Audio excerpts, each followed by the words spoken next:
Dov'è la forbice? Qua. Quella verde avevi. Quella verde, sì. Aria, stai al fresco tu, Aria!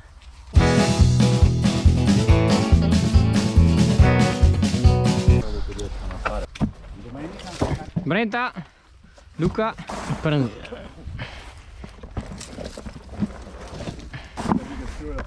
La gente non sa via al mare. Io dopo. È la meta?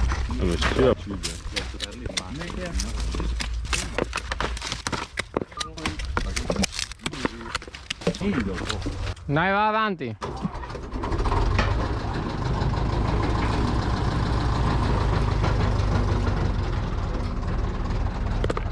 Abbiamo finito il secondo giorno.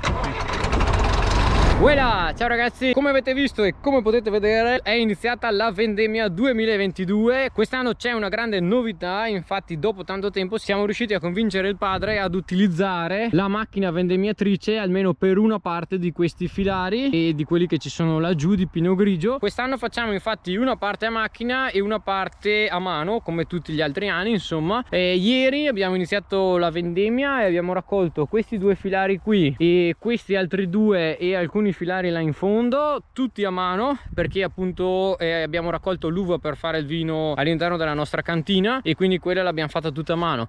E poi faremo a mano anche le pergole per forza, perché la macchina non può raccoglierle. Questa mattina invece è venuta la macchina vendemmiatrice che ha raccolto tutto il resto dei filari. Come potete vedere infatti qui c'è ancora la parte interna del grappolo, invece gli acini sono stati tirati via tutti. Invece dove abbiamo raccolto a mano ovviamente è stato tirato via tutto come al solito, ecco. Adesso vi lascio qualche clip di ieri quando abbiamo mostato l'uva per fare il nostro vino.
5 minutes later.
Va bene, dai, ci vediamo la prossima settimana quando caricherò il video di quando è venuta la macchina vendemmiatrice.